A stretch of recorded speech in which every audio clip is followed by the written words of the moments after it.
शादी के 2 दिन बाद ही मेरा पति इस दुनिया से चल बसा था। पति के जाने के बाद रात को मेरे जो जज्बात थे वो मचलने लगते थे। मैं कम उम्र की थी और मुझे रोमांस करना काफ़ी पसंद था। लेकिन पति की मौत के बाद मैं रोज़ रात को अकेली तरस जाया करती थी। एक रात को मैं बेचैन हो रही थी, तभी मेरी सास दौड़ती हुई कमरे में आई। वह कहने लगी, मैं कल ही तुम्हारी शादी तुम्हारे ससुर से करवाऊंगी। ये सुनते ही मेरे होश उड़ चुके थे।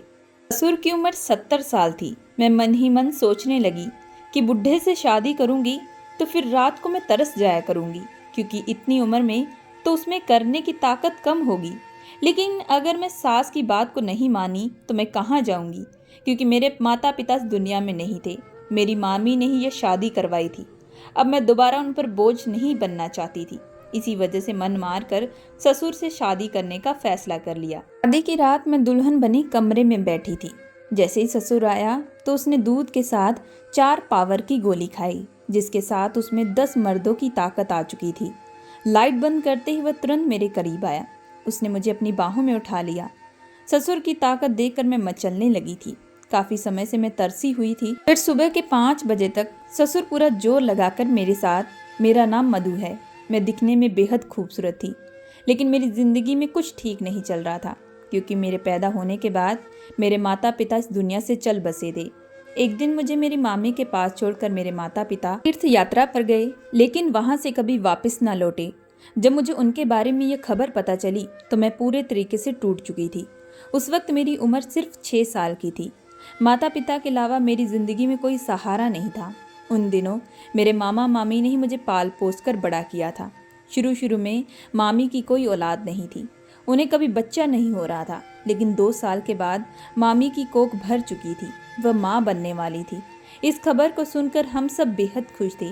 मैं मामी को ही अपनी माँ का दर्जा दिया करती थी, क्योंकि 2 सालों में उन्होंने कभी भी मुझे कोई चीज़ की कमी नहीं आने दी थी। वह मुझ पर अपना बेशुमार प्यार लुटाया करती थी। लेकिन दिक्कत तो मेरी जिंदगी में तब आने लगी जब मामी खुद अपने बच्चे को जन्म देने वाली थी। मेरी जिंदगी में सब कुछ नॉर्मल ही चल रहा था। मैं इसी तरीके से अपनी जिंदगी बिता रही थी। जब मामी ने पूरे 9 महीने के बाद एक बेटे को जन्म दिया तो उनकी कोई खुशी का ठिकाना नहीं था। इस बात से मैं बेहद खुश थी। लेकिन जैसे ही मामी और उस बच्चे को घर लाया गया, तब मामी के व्यवहार में बदलाव आने लगे। मैं जब भी बच्चे के करीब जाती तो वह तुरंत मुझे दूर कर देती, कहने लगती कि तुम जाकर घर के कामकाज करो। मैं भी फिर चुपचाप मामी के कहने पर जाकर घर के कामकाज करना शुरू कर देती। लेकिन पहले रोज मामी मुझे अपने हाथों से खाना खिलाया करती थी, लेकिन बच्चे के आ जाने से उन्होंने मुझे खाना खिलाना तो दूर, मुझे खाना देना ही छोड़ दिया और दिन भर मुझसे घर के काम करवाती। मामी को भी इस बच्चे से बेइंतहा प्यार हो चुका था, लेकिन मेरी तरफ से उनका प्यार कम हो चुका था। अगर मामा अपने बच्चे के साथ मेरे लिए कोई खिलौना लेकर आते तो मामी तुरंत उन पर गुस्सा होती, कहने लगती इसके लिए कोई खिलौने लाने की जरूरत नहीं है। अगर हम इसके ऊपर पैसा खर्च करेंगे तो कल को हम अपनी औलाद के लिए क्या करेंगे। बात पर मामा उन्हें बहुत बार समझाने की कोशिश करते, लेकिन तभी उनके बीच झगड़ा शुरू हो जाता, जिसका फिर से सारा इल्जाम मुझ पर आता। मामी का व्यवहार मेरे लिए धीरे धीरे कठोर बनता जा रहा था। इसी तरह जब मेरी शादी की उम्र हुई तो मामा मेरे लिए रिश्ता देखना शुरू कर दिए। मामी ने भी इस बात पर इनकार किया कि हमें इसकी शादी करवाने की जरूरत नहीं है, हम इसकी शादी में इतना खर्चा नहीं उठा सकते। मामी को अच्छे से पता था कि मामा मुझसे बहुत ही ज़्यादा प्यार करते हैं और वह हमेशा मेरा अच्छा ही चाहेंगे, लेकिन यह बात मामी को बिल्कुल भी गवारा नहीं था। इसी वजह से उन्होंने जल्द ही मेरी शादी सुमित नाम के लड़के से पक्की कर दी थी।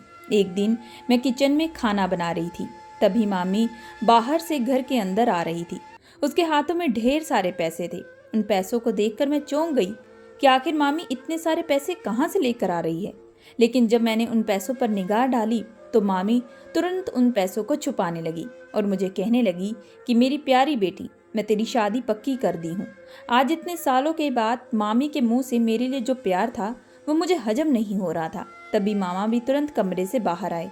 वह मामी की बात सुनकर हैरान रह चुके थे। मामी कहने लगी कि बहुत अच्छा खानदान है, बहुत पैसे वाला भी है, उन्हें हमारी बेटी मधु पसंद आई है। मामा ने जब मामी से पूछा तुम्हें ये रिश्ता कहाँ से मिला, तो मामी कहने लगी ये रिश्ता उन्हें पंडित जी ने बताया है। लेकिन मेरे साथ साथ मामा भी इस बात पर हैरान थे कि मामी को कब से मेरी चिंता सताने लगी। तभी मामा कहने लगे, तुम तो मधु की शादी नहीं करवाना चाहती थी, तो आज कहाँ से उसके लिए रिश्ता देख कर आ रही हो। इस बात पर मामी आंसू निकालते हुए कहने लगी, मैं खुद एक माँ हूँ, कैसे दूसरे बच्चे के साथ गलत कर सकती हूँ। हाँ, पिछले कुछ सालों में मैं बहक गई थी, लेकिन मुझे भी मधु से बेइंतहा प्यार है। मैं भी उसकी शादी अच्छी जगह में करवाना चाहती हूँ। मामी के झूठे आंसुओं को देखकर हम सब पिघल चुके थे। मामा ने भी दूसरे दिन जाकर उस लड़के का घर और परिवार देखा। उस लड़के का बहुत बड़ा कारोबार था और वह लड़का काफी सुलझा हुआ भी था। इसी वजह से मामा ने इस रिश्ते के लिए हाँ कर दी। कुछ दिन के अंदर मेरी शादी सुमित के साथ हो गई। विदाई के समय मामी मुझसे बार बार कहती कि देखो, पति का घर ही अब सब कुछ है, तुम उसी घर में रहना, अब तुम दोबारा इस घर में वापस बिल्कुल भी मत आना। बार बार मामी के मुंह से ये शब्द सुनकर मैं हैरान रह चुकी थी, लेकिन अभी मैं इन सब बातों के बारे में नहीं सोचना चाहती थी। अभी अभी तो मेरी शादी हुई थी। मैं विदा होकर अपने ससुराल चली गई। ससुराल में मेरी सास और ससुर ने बहुत अच्छे तरीके से स्वागत किया था। सुमित उनके इकलौते बेटे थे। फिर मेरी सास ने मुझे मेरे पति के कमरे में भेज दिया। घर काफ़ी बड़ा था। मैं मन ही मन सोचने लगी, अब मेरी ज़िंदगी बदल जाएगी। अब मैं अच्छा खाऊंगी, पीऊंगी और ऐशो आराम की ज़िंदगी काटूंगी। बचपन से ही मैंने बहुत ज़्यादा दुख के दिन काटे थे। यही सोचते हुए मैं बिस्तर पर बैठी एक बड़ा सा घूंघट ओढ़ ली। शादी की रात मेरे पति कमरे में आए और मेरा हाथ पकड़कर मुझे अपनी मोहब्बत का इजहार करने लगे। कहने लगे कि मैं अपने माता पिता से बेइंतहा प्यार करता हूँ। आज मैं जो कुछ भी हूँ उनकी बदौलत ही हूँ। तुम हमेशा मेरे परिवार को जोड़ कर रखना और मैं बहुत खुश हूँ कि मेरे माता पिता ने तुम्हें मेरे लिए चुना है। मेरे लिए ये कहते ही मेरे पति धीरे धीरे मेरे तरफ बढ़ने लगे और फिर पूरे 2 घंटे तक वही हुआ जो हर पति पत्नी के साथ सुहागरात की रात होता है। दूसरे दिन उठकर मैंने घर की सारी रस्में की जो हर नई नई बहू का रिफर्ज होता है। उसके बाद मैंने सबके लिए नाश्ता तैयार किया। उस वक्त मेरे पति भी डाइनिंग टेबल पर आकर बैठ चुके थे और वह बार बार मुझे गहरी आंखों से देख रहे थे। मैं भी उनके इरादे अच्छे से समझ चुकी थी। नाश्ता करने के बाद मुझे बहाना करके फिर कमरे में लेकर गए और वहां जाकर मुझ पर प्यार लुटाने लगे। उनका प्यार देखकर मैं भी पागल सी हो गई थी। इतने सालों के बाद मुझे किसी का प्यार मिला था और अब मैं अपने पति को चाहने लगी थी और मन ही मन सोचने लगी कि मामी ने जो मेरे लिए फैसला लिया वह आज मेरे लिए बहुत अच्छा है। अब मैं अपनी ज़िंदगी में बेहद खुश हूँ। सुमित ने पूरे 5 दिन की छुट्टी ली और इन 5 दिनों में वह मुझे अपने साथ कभी मूवी दिखाने तो कभी पार्क और कभी लॉन्ग ड्राइव पर लेकर जाते। हम दोनों ही अपनी ज़िंदगी में खूब अच्छे तरीके से एंजॉय कर रहे थे। मैं मन ही मन सोचती थी कि अभी भी मेरी इन खुशियों को किसी की नज़र ना लगे। सास ससुर का भी मेरे लिए व्यवहार काफ़ी अच्छा था। वह भी मुझे एक बेटी की तरह ही प्यार करते थे। फिर पूरे 5 दिन के बाद सुमित ऑफिस जाने के लिए तैयार हो चुके थे। आज वह मुझे कसकर अपनी बाहों में पकड़े थे। कहने लगे, आज मेरा ऑफिस जाने का मन नहीं हो रहा, दिल करता है आज भी मैं तुम्हारे साथ अपना वक्त बिताऊं। ये सुनते ही मैं शर्मा सी गई थी। मैंने कहा कि आप और हम दोनों एक साथ ही तो हैं। रात को वापस आकर फिर हम दोनों एक दूसरे के ऊपर प्यार लुटाएंगे, लेकिन अभी काम करना बहुत इम्पोर्टेंट है। ये बात सुनकर हम दोनों पति पत्नी हंसने लगते। मैं घर की जिम्मेदारी निभाती। सास ने भी मुझे अच्छे तरीके से समझा दिया था कि घर में किसको क्या पसंद है। मैंने भी उसी अकॉर्डिंग खाना बनाया। लेकिन एक रात मेरे ससुर कमरे में आए और पति से कहने लगे कि सुमित, तुम्हें कल ही किसी अर्जेंट काम से दूसरे शहर जाना पड़ेगा। ये बात सुनते ही सुमित ने हामी भर दी। दूसरे दिन सुमित उस काम के लिए निकल चुके थे। शाम को उनकी वापसी थी। मैं हर दिन की तरह घर का काम कर रही थी। मैंने डिनर भी आज सुमित के अकॉर्डिंग ही बनाया था। सुमित का फेवरेट पूड़ी सब्जी बनाई थी। मैं उनका बेसब्री से इंतज़ार कर रही थी, लेकिन उनका इंतज़ार करते करते रात के पूरे 12 बज चुके थे और जब मैं सुमित को फ़ोन लगा रही थी तो उनका फ़ोन भी बंद आ रहा था। काफ़ी ज़्यादा परेशान हो चुकी थी। तभी घर के दरवाजे की बेल बजने लगी। मुझे लगा कि सुमित आ चुके हैं। मैं दौड़ती हुई दरवाज़ा खोलने के लिए गई, लेकिन सामने जो शख्स थे उन्हें देखकर मेरे होश उड़ चुके थे। सामने पुलिस की टीम खड़ी थी। वह मुझसे सुमित की तस्वीर दिखाकर कहने लगे, क्या आप इसे जानती हैं? इस आदमी की रोड एक्सीडेंट में मौत हो चुकी है। ये सुनते ही मैं जोरों से चिल्लाने लगी। मेरी आवाज़ सुनकर सास ससुर तुरंत भागते हुए आए। मुझे इस बात पर बिल्कुल विश्वास नहीं हो रहा था। मैं बार बार चिल्ला रही थी, ऐसा मुमकिन नहीं हो सकता। सुमित जरूर वापस आएंगे। मैं पूरे तरीके से टूट चुकी थी। अभी अभी तो ज़िंदगी जीनी शुरू की थी, सपने देखने शुरू किए थे, लेकिन फिर से सब तबाह हो चुका था। सुमित के जाने के बाद मैं एक सफ़ेद रंग की साड़ी पहनकर अपने कमरे में बैठी रहती। मेरी ज़िंदगी अब ख़त्म हो चुकी थी, लेकिन मेरी सास मुझे रोज़ हिम्मत देती। मेरी सास बहुत अच्छी थी। इसी तरह पूरे 2 हफ्ते बीत चुके थे। इन 2 हफ्तों में मेरा खाना पीना बहुत कम हो चुका था। मैं सिर्फ दवाइयों के सहारे अपनी ज़िंदगी काट रही थी। सास हर रोज़ मुझे हिम्मत देती, लेकिन मुझ में सास जैसी हिम्मत बिल्कुल नहीं थी। लेकिन एक दिन खाना खाने के बाद मेडिसिन ली, जिसे खाने के बाद मुझे तुरंत उल्टी आनी शुरू हो चुकी और मुझे चक्कर भी आ रहे थे। सास दौड़ती हुई मेरे पास आई और ये देखकर कहने लगी कि तुम माँ बन चुकी हो। यह सुनकर मेरी खुशी का कोई ठिकाना नहीं था। अगर आज सुमित यहाँ होते तो वह भी इस खबर से बेहद खुश होते। तभी सास ने मेरा तुरंत हाथ पकड़ा और वह कहने लगी कि बहू, जो हुआ उसमें तुम्हारा कोई दोष नहीं था, लेकिन अब तुम्हारे पेट में मेरे बेटे की आखिरी निशानी है, तो तुम इसी की खातिर अपनी ज़िंदगी को अच्छे से बेहतर करो। मैं सास की बातों को अच्छे से समझ चुकी थी। अब मैं अपने बच्चे की खातिर जीना चाहती थी। अब मैं धीरे धीरे अपने आप को ठीक करना शुरू कर दिया। अच्छा मैं खाना खाया करती थी और अच्छी डाइट भी लिया करती थी, ताकि मेरा बच्चा भी हेल्थी रहे। बच्चे की आने की बहुत ही ज़्यादा मुझे खुशी थी। लेकिन एक दिन अचानक आस पड़ोस की औरतें हमारे घर में आई और वह मेरी सास से कहने लगी कि जो हुआ वह बहुत ही ज़्यादा दुख की बात है, लेकिन हम कहना चाहेंगे कि नई बहू के घर आने के बाद ही सुमित की जान गई है। शायद तुम्हारी बहू तुम्हारे लिए लकी नहीं है। लेकिन जब औरतें मेरी सास से उस वक्त बात कर रही थी, तब मैं किचन में खड़ी होकर उनकी बातें अच्छे से सुन पा रही थी। इसके बाद मेरी सास उन्हें समझाने लगी, ये सब किस्मत का लिखा था, जिसे हम टाल नहीं सकते थे। इसमें मेरी बहू का कोई दोष नहीं। लेकिन वह औरतें कहने लगी, अब बहू सारी जिंदगी इस घर में क्या करेगी, पति तो रहा नहीं। इस बात पर मेरी सास भी उन्हें बार बार समझाने की कोशिश करती थी, लेकिन मैं किचन में खड़ी होकर उनकी बातों को अच्छे से सुन पा रही थी। जिन बातों को सुनकर मुझे काफ़ी रोना आ रहा था। मुझे खुद अपने आप में मनहूसियत नज़र आ रही थी। जब मैं पैदा हुई तो उसके बाद माँ बाप चल बसे थे, और अब मेरी शादी हुई तो कुछ दिन के अंदर ही मेरा पति भी इस दुनिया से जा चुका था। मैं अपने आप को ही कसूरवार समझ रही थी। मैं तुरंत दौड़ती हुई उसी वक्त अपने कमरे में चली गई।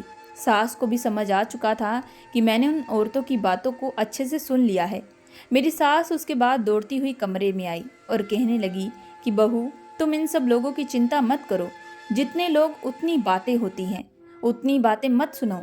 मैंने कहा कि नहीं माँ जी, वो लोग सही तो कह रहे हैं। तभी माँ जी ने मुझे बहुत बार समझाने की कोशिश की, लेकिन उसी वक्त अचानक मेरी सास मुझे कहने लगी, इन सब से एक छुटकारा मिल सकता है। मैं तुम्हारी कल ही शादी अपने पति से करवा दूंगी और उसके बाद किसी को भी मौका नहीं मिलेगा बोलने का। ये सुनकर मेरे होश उड़ चुके थे।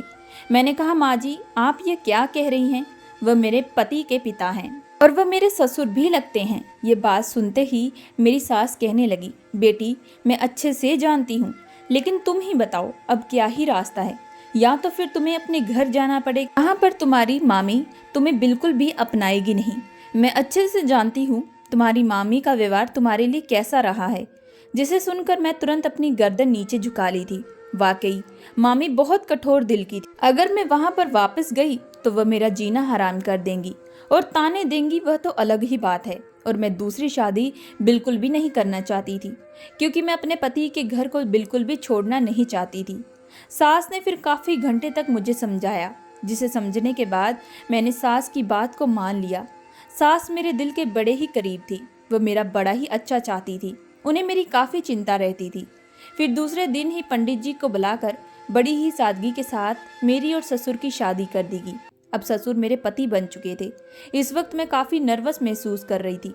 मैं दुल्हन बनी अपने पति के कमरे में बैठी थी, यानी कि अपने ससुर के कमरे में। मुझे काफ़ी डर भी लग रहा था, मैं कैसे इस रात को काटूंगी अगर ससुर ने मेरे साथ, लेकिन वह तो उनका हक है। अब मैं उनकी पत्नी बन चुकी हूँ। अगर मैं अब उन्हें निराश करूंगी तो वह मुझ पर गुस्सा भी कर सकते हैं। मैं मन ही मन बहुत सारी चीज़ें सोच रही थी।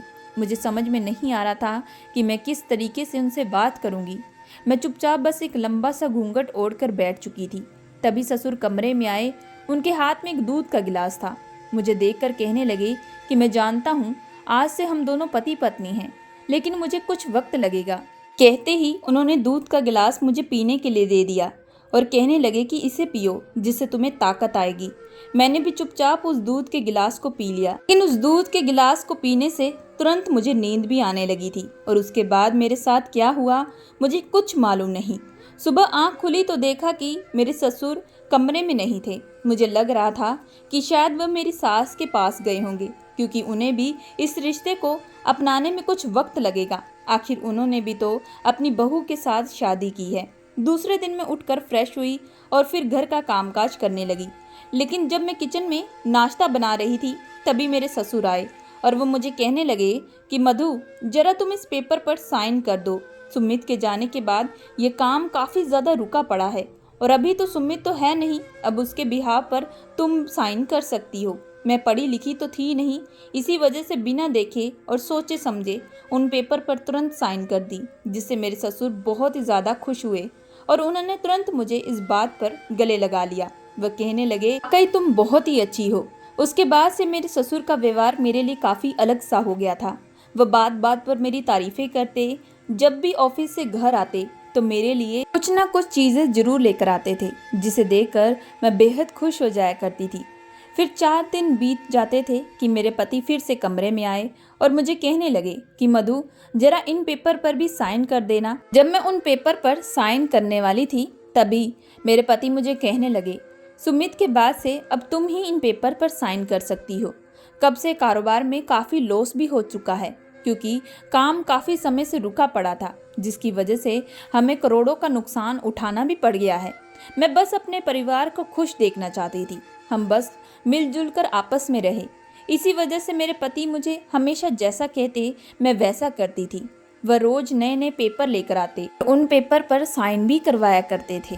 रोज रात को वह मेरे लिए गर्म दूध लेकर आते और यह कहते, यह बच्चे और तुम्हारी सेहत के लिए काफ़ी अच्छा होगा। अपने पति का प्यार देकर मैं बेहद खुश थी। दूसरी तरफ सास भी मेरी पूरी तरीके से सेवा करती थी। वह मुझे कभी भी कोई चीज़ की कमी नहीं आने देती थी।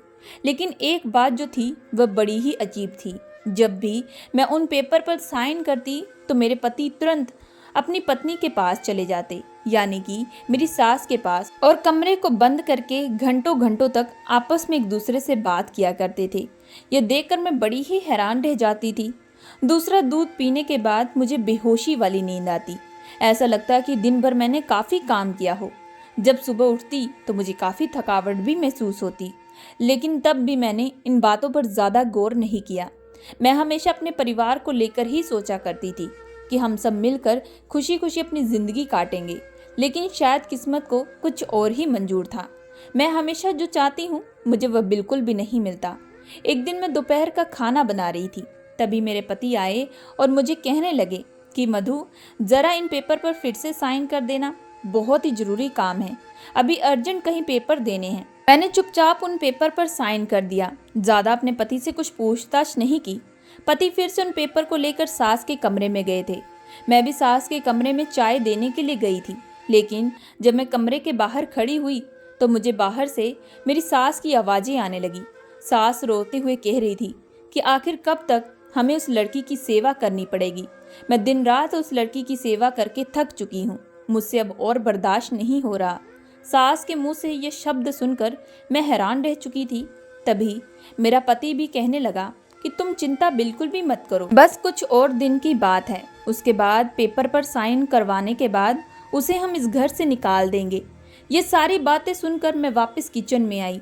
मेरे दिलों की धड़कनें बढ़ने लगी थी, मेरी आंखों से आंसू आने लगे थे। आखिर ये माजरा क्या है? आखिर ये लोग किसकी बात कर रहे थे?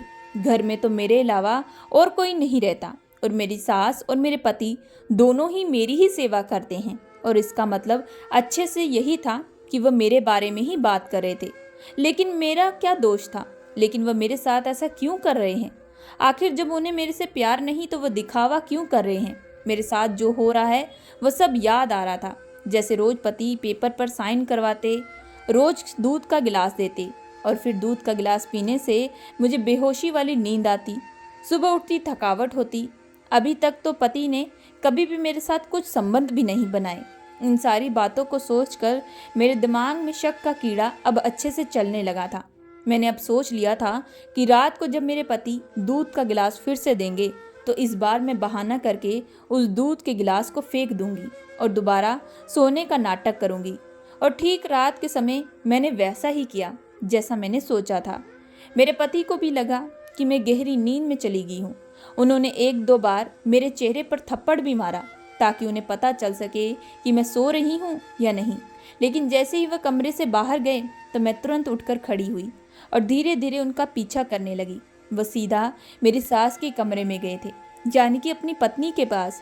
मैं जैसे ही कमरे के बाहर खड़ी हुई तो एक छोटी सी खिड़की बनी थी, जहाँ पर मैं झांक कर अच्छे से उन लोगों को देख पा रही थी। मेरे हाथ में फ़ोन भी था।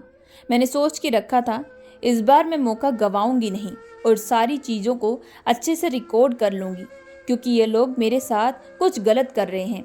क्योंकि ये जो माजरा था वह बड़ा ही अलग किस्म का था, वह नॉर्मल चीज़ तो नहीं थी।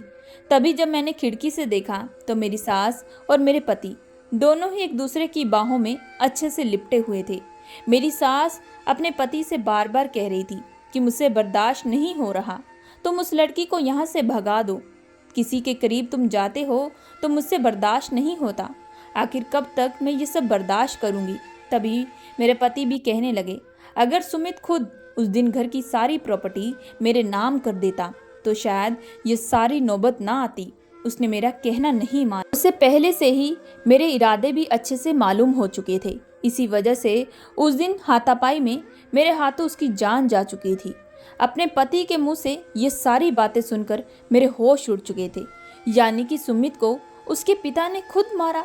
आखिर क्यों? आखिर एक बाप कैसे अपने बेटे को मार सकता है? लेकिन तभी अचानक मेरे पति कहने लगे कि सुमित मेरा खुद का खून नहीं है और वह मेरे बड़े भाई का बेटा था। मैं बचपन से ही उसे पाल पोस कर बड़ा किया ताकि वह बड़ा होकर अपनी सारी जमीन जायदाद प्रॉपर्टी मेरे नाम कर दे, क्योंकि 18 साल की उम्र के बाद ही उसके माता पिता की सारी जायदाद उसके नाम हो सकती थी। लेकिन मैं खुद कभी भी उसको ये बात नहीं बोल सकता था कि वह सारी जमीन जायदाद मेरे नाम कर दे। इसी वजह से मैंने झूठा मूठा एक पिता का फर्ज निभाया। ये सुनते ही मेरी सास भी कहने लगी कि तुम्हारे साथ साथ तो मैंने भी माँ का रोल निभाया है। अपनी खुद की औलाद को मैंने विदेश भेज भी अपनी औलाद को अपने पास भी नहीं आने देती थी, क्योंकि सुमित को ही मैं अपना बार बार बेटा कहती थी, जिसकी वजह से मेरी खुद की औलाद अंदर ही अंदर मुझ पर गुस्सा भी हुआ करती थी। लेकिन ये सब मैंने पैसों की खातिर किया था। मैंने सोच के रखा था कि सुमित जब सब कुछ हमारे नाम कर देगा तब मैं अपने बेटे के साथ रहूंगी। अभी पीछे से ससुर भी कहने लगे, हाँ तभी तो मैंने भी सुमित की शादी एक अनपढ़ गवार लड़की से करवाई, ताकि लोग भी कहीं न कहीं नई बहू के आने से ही बेटे की जान चली। ये सब बातें बोले, बहू को अपशगुनी कहें, और यही हमारे प्लान के मुताबिक हो रहा था। सब कुछ हमने जैसा सोचा था वैसा हो रहा था। लेकिन धीरे धीरे सुमित को मुझ पर शक होने लगा, और जब मैं उससे बात क्लियर किया तो वह मेरी बात को नहीं माना। इन सारी कहानी को सुनकर मेरे होश उड़ चुके थे। ये लोग कैसे इतना बुरा कर सकते थे? मेरी सास और मेरे ससुर, यानी कि ये कहूँ कि मेरा पति, ये सब मिलकर कर सकते हैं, मैं ये सोच भी नहीं सकती थी। मैंने अपना परिवार मानती थी। लेकिन तभी मेरे दिमाग में एक और बात चलने लगी कि मेरी सास ने फिर आखिर क्यों मेरी शादी अपने ही पति से करवाई? अगर इतनी मोहब्बत थी तो कैसे वह मेरी शादी करवा सकती थी? लेकिन इसके बाद ही तुरंत मेरी सास भी कहने लगी कि मैं मजबूर होकर आपके ही कहने पर आपकी शादी उस लड़की से करवाई हूँ, ताकि आप खुद उन पेपर पर साइन करवा सको। और जो भी सुमित की प्रॉपर्टी थी, सुमित के मरने के बाद वह सारी की सारी प्रॉपर्टी उसकी पत्नी की हो चुकी है, और अब आप उसकी पत्नी से ही वह सब काम करवा सकते हैं। हमें जल्द से जल्द वह सारी प्रॉपर्टी अपने नाम करवानी है। सुमित के माता पिता का बहुत बड़ा कारोबार था, जिनके पास पैसों की कोई कमी नहीं थी, लेकिन मेरे पास पैसा बिल्कुल भी नहीं था। हम लोग काफी गरीब थे। सुमित के माता पिता को हमने ही तो रास्ते से हटाया था। उन दोनों की बातें सुनकर मुझे एक से बढ़कर एक धक्का लग रहा था। मैं सोच भी नहीं सकती थी ये लोग ऐसा भी कुछ कर सकते हैं। हमने कई साल पहले ये सारी प्लानिंग की थी, लेकिन अभी तक हम उसमें कामयाब नहीं हो सके। सास ये कहते हुए रोने लगी। तभी मेरे पति कहने लगे, यानी कि मेरे ससुर, तुम चिंता बिल्कुल भी मत करो, इस बार हम जल्द ही कामयाब होंगे। उन दोनों की सारी बातें सुनकर मैं तुरंत वहां से दौड़ी। अब मैं बहुत ज़्यादा परेशान हो चुकी थी। आखिर मैं करूं क्या? कहाँ जाऊं? किसको बोलूं? मेरी मदद करने के लिए कोई भी नहीं था। अगर ये अपने ही भाई के साथ और उनके भाई के बेटे के साथ ऐसा कर सकते हैं, उन्हें मार सकते हैं, तो मेरे साथ भी बुरा कर सकते हैं। अब मैं अपने पति की सारी प्रॉपर्टी दूसरे पति के नाम नहीं करना चाहती थी, लेकिन इन सबको कैसे रोकूं?